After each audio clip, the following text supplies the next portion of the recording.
ദൈവ തിരുനാമത്തിന് മഹത്വമുണ്ടാകട്ടെ. ഈ ഇടവകയുടെ അനുഗ്രഹമായ എത്രയും ആദരണീയനായ പ്രിയപ്പെട്ട സ്റ്റീഫൻ അച്ഛൻ, ഈ ഇടവകയുടെ തന്നെ പുത്രനായ പ്രിയപ്പെട്ട റോയ്സ് മാഷൻ, ഇവിടെ ശുശ്രൂഷ ചെയ്യുന്ന ജോർജ് മാഷൻ,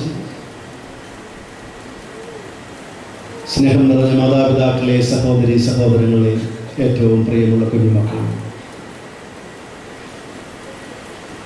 പരിശുദ്ധ സഭയുടെ അഭിമാനമായ ഈ പരിശുദ്ധമായ ദേവാലയത്തിൽ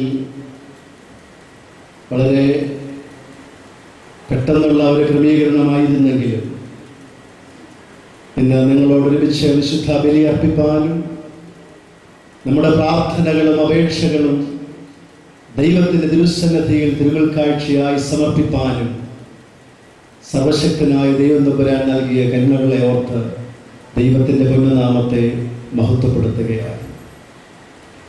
ഞാൻ മെത്രാപ്പൊലീത്തയായ വർഷം മുതൽ തന്നെ ഈ അനുഗ്രഹീത ഇടവകയിലെ ഭരണസമിതി അംഗങ്ങളും ദൈവമക്കളും പല പ്രാവശ്യം ബലഹീനനായി എന്നെ ഇവിടെ ക്ഷണിച്ചിരുന്നുവെങ്കിലും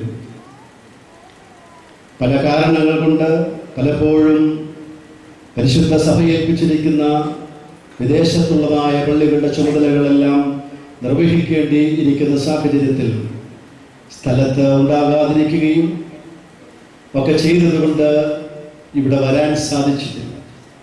യഥാർത്ഥത്തിൽ ഇന്ന് മംഗലാപുരത്ത് നമ്മുടെ വിദ്യാർത്ഥി പ്രസ്ഥാനത്തിൻ്റെ മേഖലാ ക്യാമ്പ് നടക്കത്തക്കവണ്ണം ഉള്ള ക്രമീകരണങ്ങൾ ചെയ്തിരുന്ന ഞാൻ ഇന്ന് അവിടെയായിരിക്കേണ്ടതായിരുന്നു. എന്നാൽ കുട്ടികളുടെ പരീക്ഷയൊക്കെ പ്രമാണിച്ച് അത് മാറ്റിവെച്ചതുകൊണ്ടാണ് പെട്ടെന്ന് ഈ ഞായറാഴ്ച ഫ്രീ ആയി ലഭിക്കുകയും ഇന്നലെ വളരെ വൈകിയാണ് പഴന്തോട്ടം പള്ളിയിൽ വച്ച് ആണ് ഇത് രാത്രി, അതെനിക്ക് തോന്നുന്നത് ഒരു 12 മണിയോടുകൂടെയാണ് ഇത് കൺഫേം ചെയ്യാനായിട്ട് സാധിച്ചതെന്ന് വരുന്ന കാര്യം. അതുകൊണ്ട് ഇവിടെ പലർക്കും ഇടവകയിലൊന്നും അറിയിക്കാൻ സാധിച്ചോ എന്ന് എനിക്ക് നിശ്ചയമുണ്ട്. എന്നാൽ ഇതായിരുന്നു സാഹചര്യങ്ങൾ എന്നുള്ളത് വളരെ വിനയത്തോടെ അറിയിക്കുകയാണ്.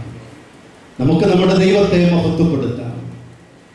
ഏതാണ്ട് 200 വർഷങ്ങൾക്കപ്പുറം നമ്മുടെ പിതാക്കന്മാർ നമ്മുടെ ദൈവത്തെ ആരാധിപ്പാനും നമ്മുടെ പിതാക്കന്മാർ പഠിപ്പിച്ച സത്യവിശ്വാസത്തിൽ നിലനിന്നുകൊണ്ട് പരിശുദ്ധ അന്ത്യോക്യ സിംഹാസനത്തോട് ചേർന്ന് നിന്നുകൊണ്ട് ദൈവത്തെ ആരാധിച്ച് നമ്മുടെ തലമുറകളെയും ആ വിശ്വാസത്തിൽ ഉറപ്പിച്ചു നിർത്തി ദൈവകൃപകൾ ലഭിക്കുവാൻ തക്കവണ്ണം പ്രാർത്ഥിച്ച് സ്ഥാപിച്ചതായ അനുഗ്രഹീതമായ ദേവാലയം അനേക പ്രതിസന്ധികളിലൂടെയും പ്രാതികൂല്യങ്ങളുടെയും നടുവിലൂടെ കടന്നു പോകേണ്ടി വന്നിട്ടും പരിശുദ്ധ സഭയുടെ സത്യവിശ്വാസത്തിൽ ഉറച്ചു നിന്നുകൊണ്ട് സഭയ്ക്ക് അനുഗ്രഹമായി മാതൃകയായി ഈ ഇടവകയിലെ ദൈവമക്കൾ മുന്നോട്ട് പോകുമ്പോൾ നിങ്ങളെക്കുറിച്ച് സഭ അഭിമാനിച്ചുകൊണ്ട് ദൈവത്തിൻ്റെ കരങ്ങളിൽ നിങ്ങളെ സമർപ്പിച്ച്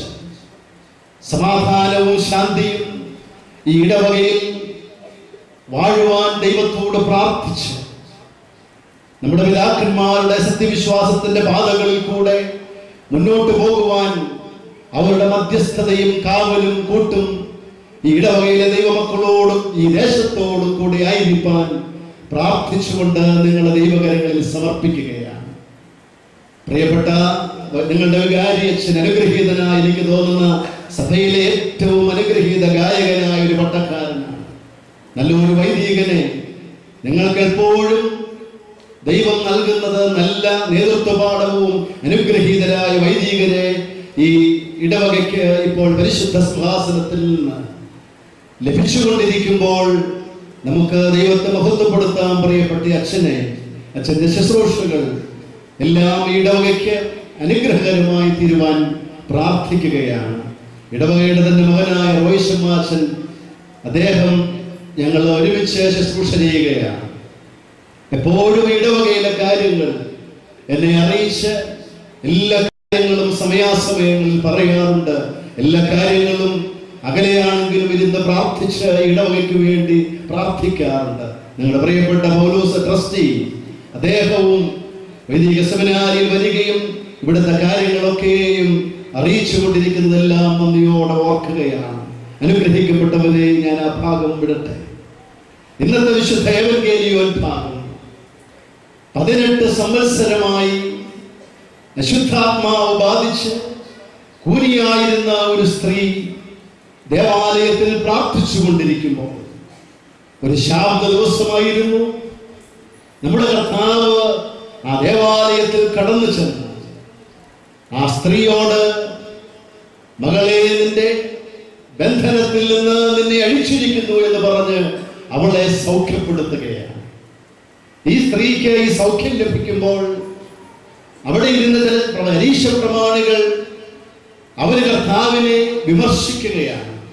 ഇന്ന് ശാബത ദിവസമാണ്, വേല ചെയ്യുവാൻ അവകാശമില്ല എന്ന് ഇവൻ അറിയില്ലേ എന്ന് കർത്താവിനോട് പറയുന്നില്ല, മറിച്ച് ആ പാവം സ്ത്രീയോട് പറയുകയാണ്, നിനക്ക് സൗഖ്യം പ്രാപിക്കാൻ വേറെ ദിവസമൊന്നുമില്ലേ, ഇന്നാണോ വന്നതൊക്കെ ചെയ്യുവാൻ സാധിക്കുകയുള്ളൂ എന്ന് ചോദിച്ച് ആ നിർദോഷിയായ ആ സാധുവിനെ കുറ്റപ്പെടുത്തുമ്പോൾ യേശു തമ്പുരാൻ അവരോട് പറയുന്നു, കപടഭക്തിക്കാരെ, ശാബത ദിവസം നിങ്ങളുടെ കാളയെയോ കഴുതയോ നിങ്ങൾ അഴിച്ച് മാറ്റി കെട്ടുന്നില്ലേ, അതിന് തീറ്റ കൊടുക്കുന്നില്ലേ എന്ന് കർത്താവ് ചോദിക്കുന്നു. യഥാർത്ഥത്തിൽ യഹൂദനെ സംബന്ധിച്ചിടത്തോളം ശാബത ദിവസം വിലക്കപ്പെട്ടിരിക്കുന്ന 39 കാര്യങ്ങളിൽ ഒന്നാണ് കെട്ടുകയും അഴിക്കുകയും ഒക്കെ ചെയ്യുന്നത്. ഒരു പശുവിനെയോ കാളയെയോ അഴിച്ചാൽ 200 മീറ്ററിൽ അപ്പുറം വരെ നടത്തിക്കൊണ്ട് പോകാൻ പാടില്ല എന്ന് വരെയൊക്കെയുള്ള നിയമങ്ങളുണ്ട്.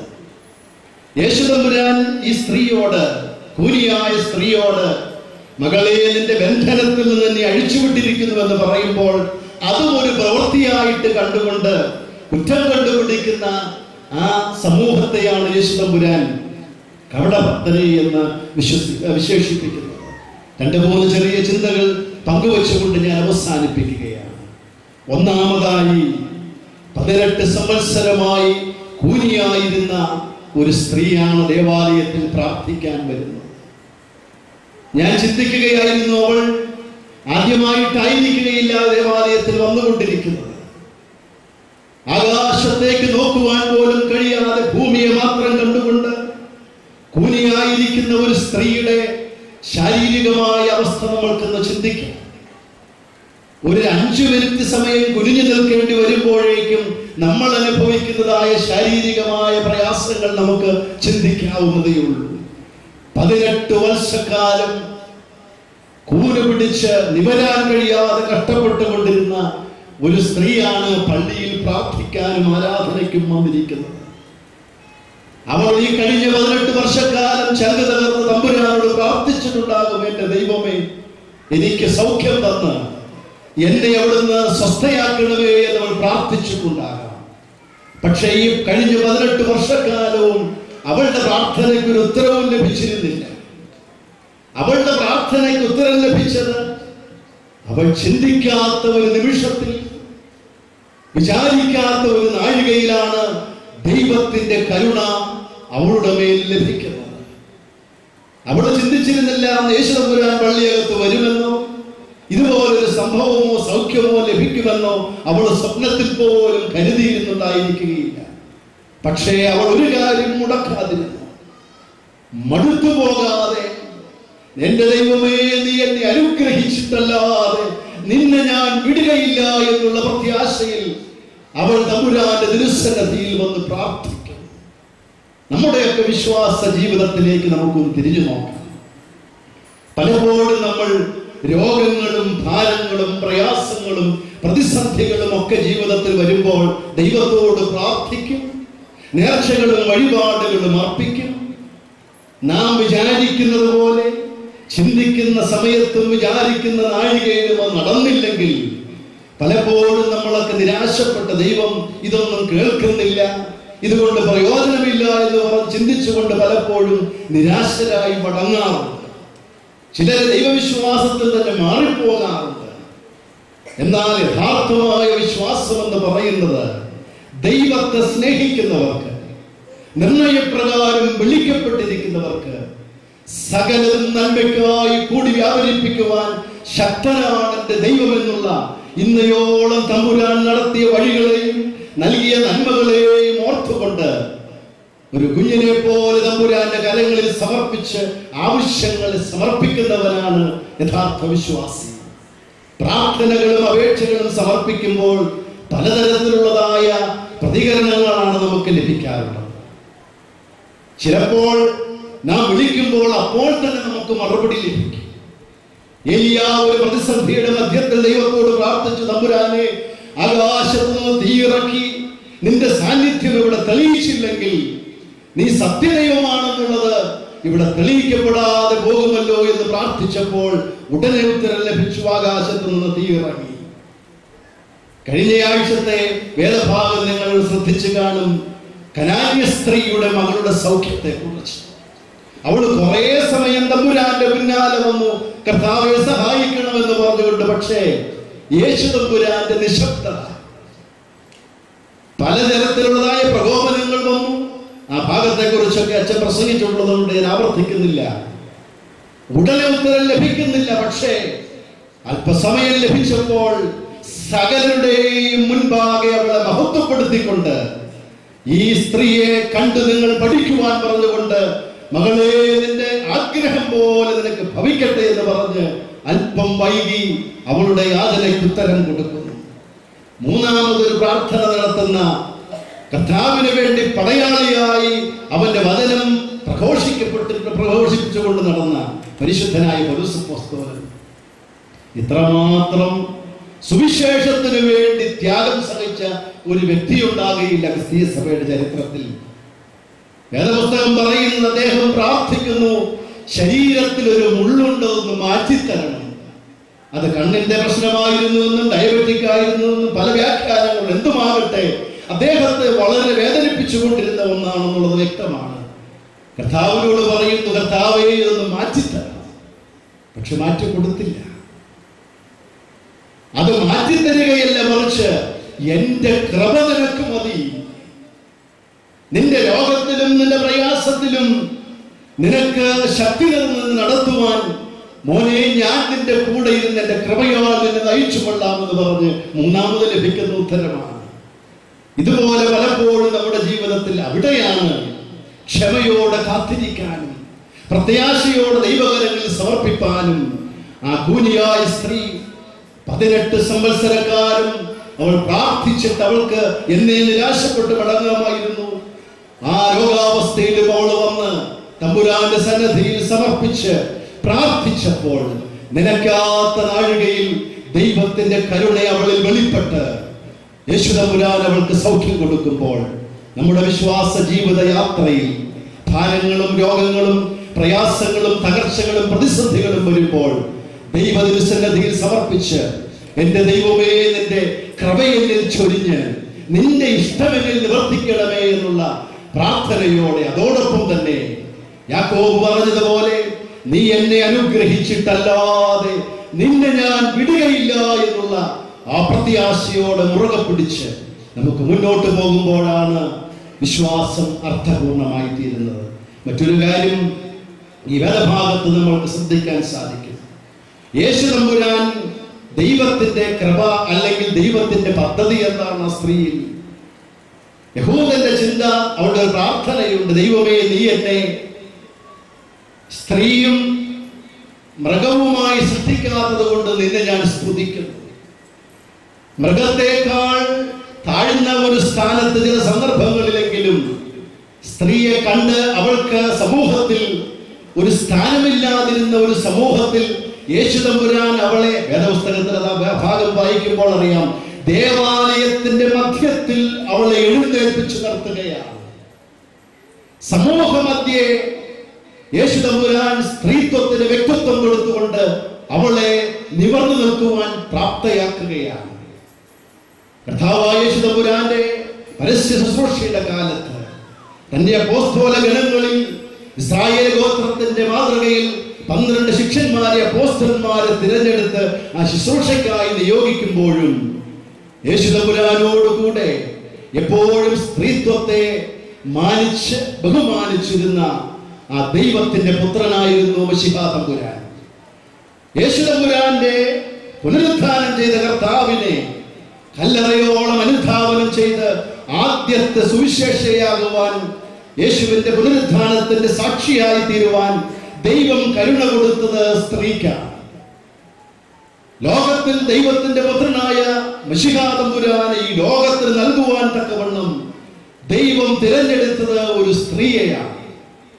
ഇങ്ങനെ ദൈവത്തിന്റെ സൃഷ്ടിയിലും ദൈവിക പദ്ധതിയിലും ദൈവം ആണും പെണ്ണുമായി മനുഷ്യനെ സൃഷ്ടിച്ച് സകല ഡിഗ്നിറ്റിയും അവൾക്ക് കൊടുത്തുകൊണ്ട് തമ്പുരാൻ പരിപാലിക്കുമ്പോൾ പലപ്പോഴും സഭയിലും സമൂഹത്തിലുമെല്ലാം സ്ത്രീത്വം അവഗണിക്കപ്പെട്ട് ചൂഷണം ചെയ്യപ്പെട്ട് പീഡിപ്പിക്കപ്പെടുന്ന സാഹചര്യങ്ങൾ അന്നും ഇന്നും നിലനിൽക്കുമ്പോൾ ആ സമൂഹത്തിന്റെ മധ്യേ തല ഉയർത്തി നിർത്തിക്കൊണ്ട്, അതാണ് ആലയത്തിന്റെ മധ്യത്തിൽ അവളെ എഴുന്നേൽപ്പിച്ചു നിർത്തി ആ സ്ത്രീത്വത്തിന് അതിന്റെ മഹത്വം തിരികെ കൊടുത്തുകൊണ്ട്, ഞാനിത് പറയുമ്പോൾ തെറ്റിദ്ധരിക്കരുത്, ചില വനിതാ വിമോചന പ്രസ്ഥാനങ്ങൾ പുരുഷനും സ്ത്രീയും ഒരുപോലെയാണ് എന്നുള്ള വികടമായ വേറെ ചില സങ്കല്പങ്ങൾ, അതല്ല ഞാൻ ഉദ്ദേശിക്കുന്നു. മറിച്ച് ദൈവം നൽകിയിരിക്കുന്ന സ്ത്രീത്വം ഒരു പുരുഷനാകാൻ ഒരു സ്ത്രീക്ക് കഴിയില്ല, ഒരു സ്ത്രീയാകാൻ ഒരു പുരുഷനും കഴിയുകയില്ല.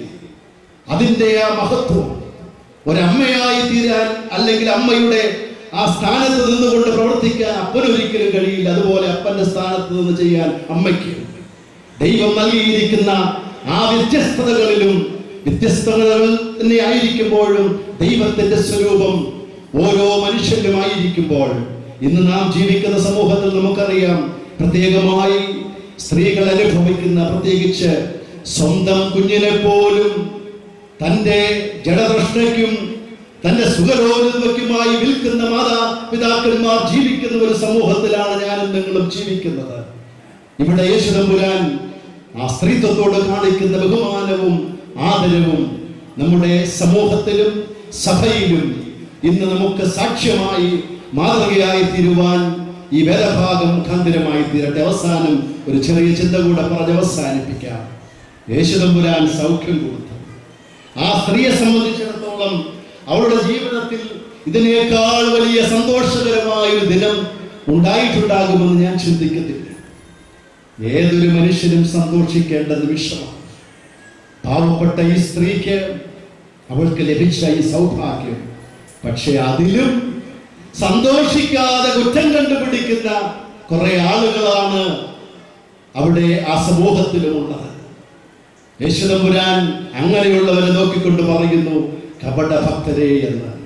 അനുഗ്രഹിക്കപ്പെട്ടവരെ, മറ്റുള്ളവർക്ക് നന്മകൾ ലഭിക്കുമ്പോൾ, മറ്റുള്ളവരുടെ ജീവിതത്തിൽ ദൈവികമായ കരുണകളും കൃപകളും ലഭിക്കുമ്പോൾ നമുക്ക് സന്തോഷിക്കുവാനും അവരോട് ചേരുവാനും സാധിക്കുന്നവരാണ് യഥാർത്ഥത്തിലുള്ള ക്രിസ്ത്യാനികൾ എന്ന് പറയുന്നത്.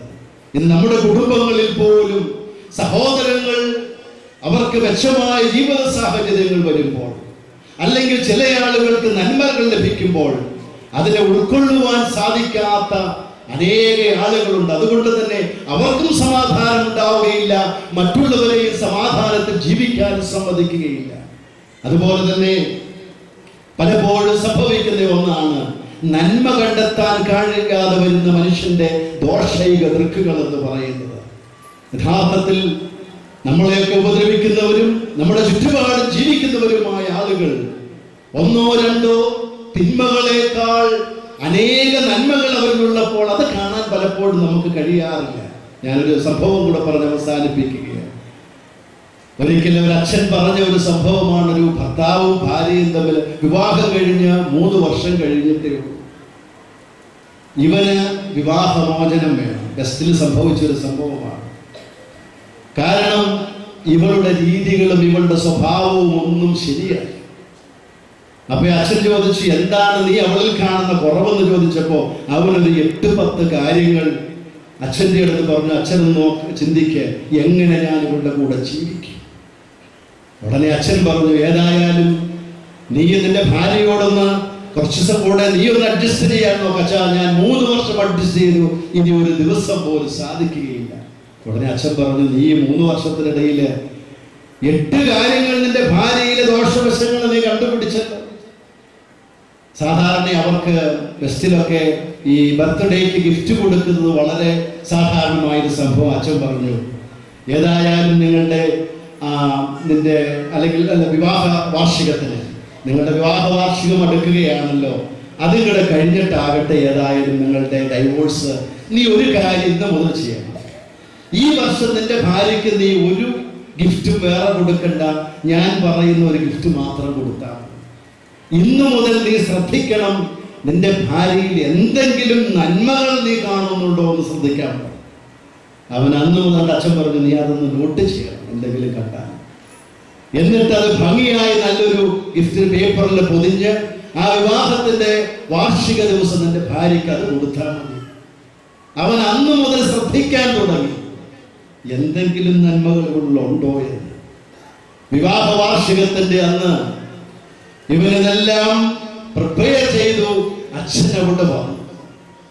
അച്ഛനവനോട് ചോദിച്ചു, മോനെ, ഈ കഴിഞ്ഞ 4 മാസം കൊണ്ട് നിന്റെ ഭാര്യയിൽ എന്തെങ്കിലും ഗുണങ്ങൾ നീ കണ്ടുപിടിക്കാൻ സാധിച്ചിട്ടുണ്ടോ? ഇല്ലെങ്കിൽ ഈ വാർഷികം തന്നെ നിങ്ങളുടെ വിവാഹമോചനത്തിന്റെ ദിവസവും കൂടെ ആവട്ടെ. ഉടനെ ആ മനുഷ്യൻ അച്ഛനോട് പറഞ്ഞു, അച്ഛാ, കുറച്ചൊക്കെ ഉണ്ട്. അച്ഛൻ ചോദിച്ചു, എത്ര ഗുണങ്ങൾ നിന്റെ ഭാര്യയിൽ 4 മാസം കൊണ്ട് നിനക്ക് കണ്ടെത്താൻ സാധിച്ചു എന്ന് ചോദിച്ചപ്പോൾ 23 കാര്യങ്ങൾ അവളുടെ ജീവിതത്തിൽ പോസിറ്റീവായിട്ടുള്ളത് ഈ കഴിഞ്ഞ 4 മാസം കൊണ്ട് എനിക്ക് കണ്ടുപിടിക്കാൻ കഴിയും. അപ്പൊ അച്ഛൻ ചോദിച്ചു, ഈ 8 ആണോ 23 ആണോ വലുത്? അനുഗ്രഹിക്കപ്പെട്ടവരെ, പലപ്പോഴും നമ്മുടെയൊക്കെ ജീവിതത്തിലും മറ്റുള്ളവരുടെ കുറവുകളും കുറ്റങ്ങളും കണ്ടുപിടിച്ച് മറ്റുള്ളവരുടെ നന്മകളിൽ സന്തോഷിക്കുവാൻ സാധിക്കാതെ ദോഷകൃത്തുക്കളായി ജീവിക്കുന്ന അനേക ആളുകൾ നമ്മുടെയും സമൂഹത്തിലുമുണ്ട്. ഇവിടെ ആ ദേവാലയത്തിൽ തമ്പുരാൻ ഒരു നന്മ കൊടുത്തപ്പോൾ ആ നന്മയെ കണ്ടെത്തുവാനും അതിനെ ആദരിക്കുവാനും സന്തോഷിക്കാനും ആ പാവം സ്ത്രീയുടെ ജീവിതത്തിൽ അവൾക്ക് ലഭിച്ച നന്മകളെ കുറിച്ച് ചിന്തിക്കുവാനും സാധിക്കാതിരിക്കുന്ന ആ മനുഷ്യരെ പോലെ ആകാതെ നമ്മുടെ കുടുംബങ്ങളിലും ഇടവകയിലും സമൂഹത്തിലും നന്മ കണ്ടെത്തുവാനും മറ്റുള്ളവരുടെ ജീവിതത്തിലെ നന്മകളിൽ സന്തോഷിക്കുവാനും അവരെ സഹായിക്കുവാനും തക്കവണ്ണം ഇന്നത്തെ വേദഭാഗം മുഖാന്തരമായി തീരട്ടെ എന്ന് മാത്രം പ്രാർത്ഥിച്ചുകൊണ്ട് നമ്മുടെ ഭാരങ്ങളിലും പ്രയാസങ്ങളിലും ദുരിതങ്ങളിലും ദൈവത്തിന് മുൻപാകെ പ്രത്യാശയോടെ സമർപ്പിച്ച്, എൻ്റെ കർത്താവേ, എന്നെ അനുഗ്രഹിക്കണമേ എന്ന് മടുത്തു പോകാതെ പ്രത്യാശയോടെ പ്രാർത്ഥിക്കുവാനും നാം വിചാരിക്കാത്ത നാഴികയിൽ ദൈവം കരുണകൾ തരുമ്പോൾ അത് അനുഭവിക്കുവാനും മറ്റുള്ളവരുടെ നന്മകളിൽ സന്തോഷിക്കുവാനും പലപ്പോഴും കുടുംബങ്ങളിലും സഭയിലും സമൂഹത്തിലും ഇന്ന് സ്ത്രീത്വം ആക്ഷേപിക്കപ്പെടുകയും അപമാനിക്കപ്പെടുകയും നശിപ്പിക്കപ്പെടുകയും ചെയ്യുന്ന ഒരു ജീവിത സാഹചര്യത്തിൽ നമ്മളായിരിക്കുമ്പോൾ കരുതലോടുകൂടെ ജീവിക്കുവാൻ തക്കവണ്ണവും ഇന്നത്തെ വേദഭാഗം മുഖാന്തരമായി തീരട്ടെ എന്ന് പ്രാർത്ഥിച്ച് ഞാൻ എൻ്റെ വാക്കുകൾ ഉപസംഹരിക്കുകയാണ്. ഇവിടെ വരാൻ സാധിച്ച ദൈവത്തെ മഹത്വപ്പെടുത്തുന്നു. വൈദിക സെമിനാരിയുടെ ശുശ്രൂഷയാണ് പ്രധാനമായി എന്നെ ഏൽപ്പിച്ചിരിക്കുന്നത്. നിങ്ങൾക്ക് ഈ കുറിഞ്ഞിപ്പള്ളി ഇടവകക്കാരോട് ഞാൻ വൈദിക സെമിനാരിയെ കുറിച്ച് പറയേണ്ട ആവശ്യമില്ല. നമ്മുടെ ഈ ദേവാലയത്തോട് ചേർന്ന് മലയെക്കുറിച്ച് ദേറായിലായിരുന്നു ദീർഘനാൾ നമ്മുടെ സെമിനാരി. ഈ പള്ളിയുടെ പകുതി പോലും സ്ഥലമില്ലാതിരുന്ന ഒരു ചായ്പിനകത്ത് 10-40 ഷമ്മാശന്മാര് അന്ന് താമസിച്ച നാളുകൾ ഒരു മഴ പെയ്യുമ്പോഴേക്കും കട്ടിലും എടുത്തുകൊണ്ട് അങ്ങോട്ടും ഇങ്ങോട്ടും ഓടുന്ന അവസ്ഥയായിരുന്നു. നമ്മുടെ ദൈവം നമ്മെ അനുഗ്രഹിച്ചു. അത്രമാത്രം നമ്മുടെ തമ്പുരാൻ നമ്മെ സഹായിക്കുന്നു, കരുതുന്നു എന്നതിന് തെളിവാണല്ലോ. ചിലർ കുതിരകളിലും രഥങ്ങളിലും ആശ്രയിക്കുന്നു, ഞങ്ങളോ ഞങ്ങളുടെ ദൈവമായ യഹോവയിൽ ആശ്രയിക്കുന്നു. മുട്ടിന്മേൽ നിന്ന് പ്രാർത്ഥിക്കുവാൻ ഒരു പിതാവ് നമ്മുടെ ശ്രേഷ്ഠ ബാബാതിരുമേനിയെ ദൈവം ഈ സഭയ്ക്ക് തന്നു. പരിശുദ്ധ പിതാവ് പാത്രിയർക്കീസ് ബാവായുടെ ആ സഭയെ കുറിച്ചുള്ള കരുതലും ആ പരിശുദ്ധ പിതാവിന്റെ അനുഗ്രഹവും. ചിലർ കുതിരകളിലും രഥങ്ങളിലും ആശ്രയിക്കുമ്പോൾ ഞങ്ങളോ ഞങ്ങളുടെ ദൈവമായ യഹോവയിൽ ആശ്രയിക്കുന്നു. ദൈവം നമ്മെ വളർത്തുകയാണ്. ഇന്ന് സഭയ്ക്കൊരു കേന്ദ്രമുണ്ട്. 1990 നമ്മുടെ വൈദിക സെമിനാരി വെട്ടിക്കലേക്ക് മാറ്റുകയുണ്ടായി. പലരും അവിടെ വന്നിട്ടുണ്ട്. ഇടവകയിൽ നിന്ന് റോയ് ഷർമാസിന് ഇടവകയുടെ തന്നെ മകനാണ് അദ്ദേഹം. അവിടെ വർഷങ്ങളായി അവിടെ താമസിക്കുന്നു. സെമിനാരിയിൽ 2 പേര്, ജോർജ് ഷർമാസിനും അതുപോലെ ഒരു അവർ രണ്ടുപേരും ഈ സെമിനാർ അവിടെ ശുശ്രൂഷയ്ക്കായി ഇവിടെ വരുന്നുണ്ട്. ചിലരൊക്കെ പറഞ്ഞു കുറച്ച് നാൾ കഴിയുമ്പോഴേക്കും ഈ സഭ തന്നെ തീർന്നു പൊക്കോളും. മാതായി കോറപ്പിസ്കോപ്പയോട് അദ്ദേഹത്തിൻ്റെ സ്നേഹിതൻ മറുകക്ഷിയിൽപ്പെട്ട ഒരു അച്ഛൻ പറഞ്ഞതാ, നിങ്ങളുടെ സഭ ഒരു 15 വർഷത്തിനുള്ളിൽ അത് തന്നെ തീർന്നു പൊക്കോളും. കാരണം ഇതിനൊരു സെമിനാരിയോ നേതൃത്വം കൊടുക്കുവാൻ ദർശനമുള്ള ഒരു സമൂഹമോ ഇതിലില്ലാതെ നശിച്ചു പൊക്കോളും. പക്ഷെ ദൈവം കൂടെ വിചാരിക്കട്ടെ. വൈദിക സെമിനാരി ആ വെട്ടിക്കൽ നമ്മുടെ പുണ്യശ്ലോകനായ ബാവാതിരുവേനി വാങ്ങിച്ചിട്ട് 6 ഏക്കർ സ്ഥലത്ത് മാതായി കോറപ്പിസ്കോപ്പയെ കുറിച്ച് പറയുമ്പോൾ അമ്മായിയുടെ ആഭരണം പണയപ്പെടുത്തിയാണ് അത് തുടങ്ങുന്നത്. ദൈവം നമ്മെ വളർത്തി ഇന്ന് ഇന്ത്യയിലെ തന്നെ ഏറ്റവും നല്ല ഒരു സെമിനാരിയായി. ആ സെമിനാരി അവിടെ ഉയർന്നു നിൽക്കുമ്പോൾ കഴിഞ്ഞ ദിവസം വിയന്നായിൽ നിന്ന് 20 പേരടങ്ങുന്ന പ്രോ ഓറിയന്റ് എന്ന് പറയുന്ന ഏറ്റവും വലിയൊരു എക്യുമെനിക്കൽ പ്രസ്ഥാനത്തിന്റെ ആളുകൾ അവിടെ വന്ന് അവര് സന്തോഷത്തോടെ പറഞ്ഞു, ഇത്രമാത്രം വലിയ ഒരു സഭയാണോ നമുക്ക് ദൈവത്തെ മഹത്വപ്പെടുത്താൻ. 103 ഷമ്മാശന്മാർ അവിടെ പഠിക്കുന്നു. മിനിമം ഗ്രാജുവേഷൻ എങ്കിലും ഉള്ളവരെ ഇപ്പൊ നമ്മൾ അവിടെ അഡ്മിഷൻ കൊടുക്കുന്നുള്ളൂ. കാരണം സലാംപൂർ യൂണിവേഴ്സിറ്റിയുടെ അഫിലിയേഷനാണ് അതിനുള്ളത്. 5 വർഷം താമസിച്ച് 55 വിഷയങ്ങളോളം ഇവർ പഠിക്കണം.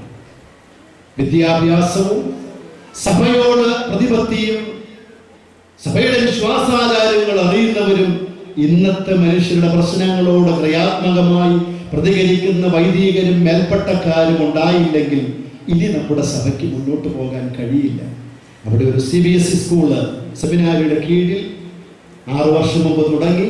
അത് 1300ഓളം കുഞ്ഞുങ്ങളായി +2 ആയി അതനുഗ്രഹീതമായി മുന്നോട്ട് പോകുന്ന ആ ജംഗ്ഷനിൽ 1.5 ഏക്കർ സ്ഥലവും ആ എയ്ഡഡ് സ്കൂളും നമ്മൾ ഏറ്റെടുത്തു. ആ ജംഗ്ഷനിൽ ഇപ്പോൾ സഭയുടെ ഒരു ബോർഡ് അവിടെയുമായി. അവിടെ ഇപ്പോൾ ലൈബ്രറിയുടെ നിർമ്മാണം പൂർത്തിയായി. നിങ്ങൾ പ്രാർത്ഥിക്കുന്നതിനെ ഓർത്ത് ഒരു മാസം സെമിനാരി നടക്കണമെങ്കിൽ 4.5 ലക്ഷം രൂപ, ഈ 150 പേരുടെ ഭക്ഷണവും അധ്യാപകരുടെ ശമ്പളവും കരണ്ടേർച്ചയൊക്കെ ആയിട്ട് 4.5 ലക്ഷം രൂപ വേണം. 50 ലക്ഷം രൂപ അതിൻ്റെ റണ്ണിങ്ങിന് മാത്രം ഒരു വർഷം ആവശ്യമുണ്ട്. ഈ കാണിക്കയും കവർപ്പുരവും ഒക്കെ ആയിട്ട് ഒരു വർഷം കിട്ടുന്നത് 7 അല്ലെങ്കിൽ 6-7 ലക്ഷം രൂപയാണ്. ബാക്കി നിങ്ങളെ പോലുള്ള ആളുകൾ സഹായിക്കുന്നത് കൊണ്ടാണ് ആ കാര്യങ്ങളൊക്കെ നടന്നു പോകുന്നത്. എവിടെന്നെങ്കിലുമൊക്കെ ആളുകൾ തരുന്ന കൈത്താങ്ങലുകൾ. ഇപ്പോൾ ആ ലൈബ്രറി ഇപ്പോൾ പൂർത്തിയായി കഴിയുമ്പോൾ നമുക്ക് മാസ്റ്റേഴ്സ് MTH അപ്ലൈ ചെയ്യാം. അവിടെ തന്നെ നമ്മുടെ പോസ്റ്റ് ഗ്രാജുവേഷൻ എടുക്കാനുള്ള സൗകര്യങ്ങളും ഒരു ചെറിയ റിസർച്ച് ഇൻസ്റ്റിറ്റ്യൂട്ടും തുടങ്ങാൻ നമ്മൾ പ്രാർത്ഥിച്ച് ആലോചിക്കുകയാണ്. നമ്മുടെ ശ്രേഷ്ഠ ബാവാതിരുവേനിയാണ് അതിൻ്റെ പ്രസിഡന്റ്.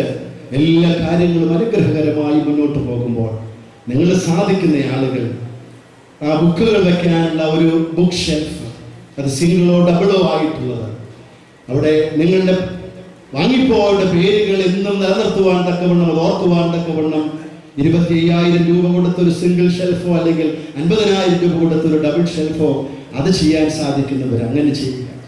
ഒരു ഷമ്മാശന്റെ പഠനം 15,000 രൂപ കൊടുത്ത് ഒരു വർഷത്തേക്ക് അത് ഏറ്റെടുക്കാൻ സാധിക്കുന്ന ദൈവമക്കള് അങ്ങനെ സഭയെ സെമിനാരിയെ കരുതുക. ആ വൈദികന്റെ ജീവിതകാലം ഇന്നലെ മണർകാടുന്നൊരു കുടുംബം അവിടെ മിനിയാന്ന് വന്നിട്ട് അവർക്ക് ആൺമക്കളൊന്നുമില്ല. അവർ വന്നിച്ച് പറഞ്ഞു, തിരുമേനി ഞങ്ങളുടെ കാലശേഷം ഒരു കുർബാന പോലും ചൊല്ലിക്കുവാൻ ആരുണ്ടെന്ന് ഞങ്ങൾക്കറിയില്ല.